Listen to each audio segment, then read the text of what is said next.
আল্লাহর শুকরিয়া যে রব্বুল আলামিন আমাদেরকে এই সুন্দর একটা আকৃতি দিয়ে আমাদেরকে এই জবানের অধিকারী করেছেন। আচ্ছা, মানুষ ছাড়া কি অন্য কোনো প্রাণী কথা বলতে পারে সহি শুদ্ধভাবে? পারে কি? इंसान के अलावा कोई और शख्स, कोई और जीव जिसका मुंह हो और वो बेहतरीन आवाज से बोल सकता है, कोई और कुछ है? नहीं है, सिर्फ इंसान है, শুধু মানুষ। আল্লাহ সকলকে মুখ দিয়েছেন, জিহবা দিয়েছেন, কণ্ঠ দিয়েছেন। কোকিল কণ্ঠে আওয়াজ অনেকের হয়, সুমধুর বক্তা অনেকে হয়, সুমিষ্ট ভাষী বক্তা অনেকে হয়। অনেকের কণ্ঠে মানুষ বিমোহিত হয়, পাগল হয়ে যায়।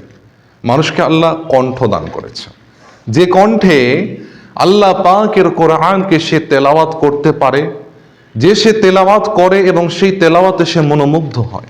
সুবহানাল্লাহ। সেই তেলাওয়াত তার কানে যায়, তেলাওয়াত সে শোনে, আল্লাহর কোরআন সে পড়ে, তার পড়া তার কানে যায়, সে কানে যাওয়ায় তার ঈমানটা চাঙ্গা হয়। বলি না সুবহানাল্লাহ। আল্লাহ পাক রব্বুল আলামিন কোরআনুল কারীমে বলছেন, যখন কোরআন তেলাওয়াত করা হয়, যারা মুমিন, যারা ঈমান এনেছে, তাদের ঈমানের যে মজবুতি, তাদের ঈমান বাড়তে থাকে। বলি না সুবহানাল্লাহ। আল্লাহ বলছেন, কোরআন যখন মানুষ শোনে, ঈমানদার যখন শোনে, তার ঈমান বাড়তে থাকে, ঈমান তার বাড়তে থাকে। এইভাবে করে এমন অনেক কিছু আছে যে কথাগুলো শুনলে, যে ভাষাগুলো শুনলে মানুষের ঈমান সেটা ডগমগ খায়, মানুষের ঈমান সেটা একেবারে নেমে যায়। সেটা কি? যে বিষয়ে আজকের কথা,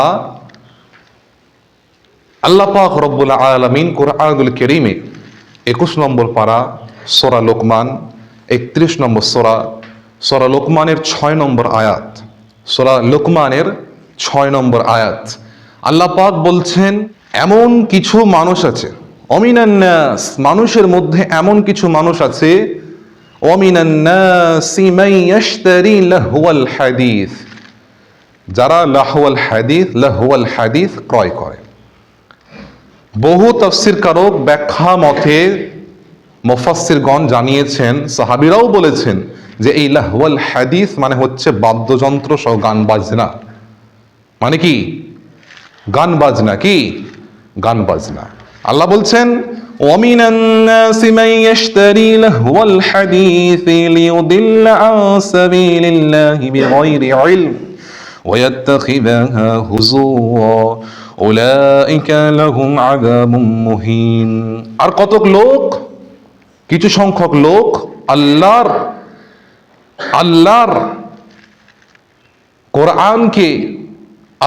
কোরআন থেকে মানুষকে দূরে রাখার উদ্দেশ্যে, আল্লাহর জিকির থেকে মানুষকে দূরে রাখার উদ্দেশ্যে, বেগাইরি ইলম, অজ্ঞতাবশত আল্লাহর পথ থেকে বিভ্রান্ত করার জন্যে তারা কিছু অনর্থক মনোমুগ্ধকর কথাবার্তা খরিদ করে, যে কথা দ্বারা মানুষ প্রভাবিত হয়, যে কথা দ্বারা মানুষ প্রভাবিত হয়।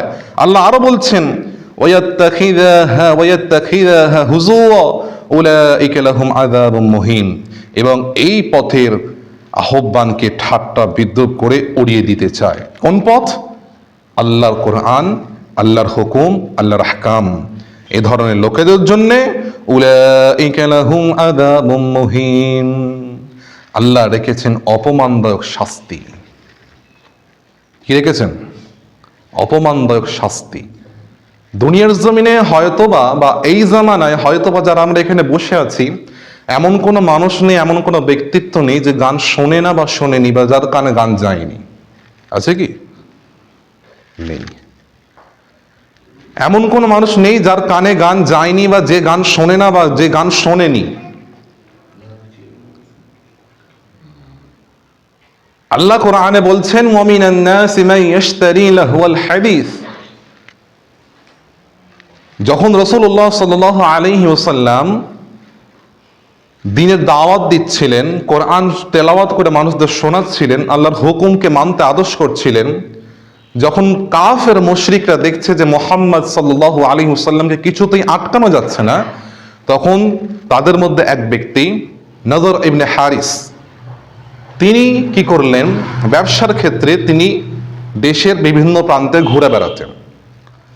তিনি দেখলেন যখন মোহাম্মদকে কিছুতেই আটকানো যাচ্ছে না, মোহাম্মদ তো ভালো কথাই বলছে, সে তো আমাদের থেকে বড় পেলে উঠেছে, আমরা তো দেখছি সে পাগল নয়, লোকে তাকে পাগল বললেও, আমরা তো দেখছি সে মূর্খ নয়, লোকে তাকে মূর্খ বললেও, আমরা তো দেখছি সে আমাদের সাথে বড় পেলে হয়ে উঠেছে, কিন্তু তার যে আচার আচরণ তা কি খারাপ, তারা দেখছে না। তখন নজর ইবনে হারিস সে কি করলো, পারস্য থেকে, যেটা বর্তমান নাম হচ্ছে ইরান, ইরান থেকে সে কিছু বই কেতাব সংগ্রহ করে নিয়ে এলো। পারস্য রাজাদের তাদের যে কাহিনী, সেই কাহিনীর বই সে সংগ্রহ করে নিয়ে এলো। সংগ্রহ করার পরে তাদেরকে, যারা রাসূল সাল্লাল্লাহু আলাইহি ওয়াসাল্লামের কাছে কোরআন শুনতে যেত, তাদেরকে ধরে এনে সেই রাজা বাদশাদের কাহিনী, এফেন্দের কাহিনী শোনাতে লাগলো। সে বলতো, মোহাম্মদ তোমাকে তো তোমার পূর্বের যারা ছিল তাদের সকলের কাহিনী বর্ণনা করত, সেখানে তো এমন কিছু আছে, তোমাকে সেখানে ইসলামের জন্য কোরবানি করতে হবে, নিজের জানকে দাওয়াতে দিতে হবে, তোমাকে রোজা রাখতে হবে, তোমাকে নামাজ পড়তে হবে, এখানে কিচ্ছু নেই, তোমরা এখানে এসো, সেগুলো শোনো। তারা যেত, তারা চলতে শুরু করলো, সেই পারস্য দেশের রাজাদের যে কেতাব ঘটনাবলী সেগুলো শুনতে লাগলো। এর শোনার পরে তারা তখন কোরআন থেকে বিমুখ হয়ে গেল। এই বর্ণনায়, এই প্রেক্ষাপটে এই আয়াতখানা নাজিল হয়। সেটাতে ছিল কেচ্ছা কাহিনী, গল্প, রাজা বাদশার কাহিনী, সেখানে কোনো রকম ছিল না কোনো আদেশ করা কাজ, কোনো নিষেধ করা কাজ, তারা সেগুলোকেই মানত, কিন্তু কোরআন থেকে তারা দূরে সরে গেল।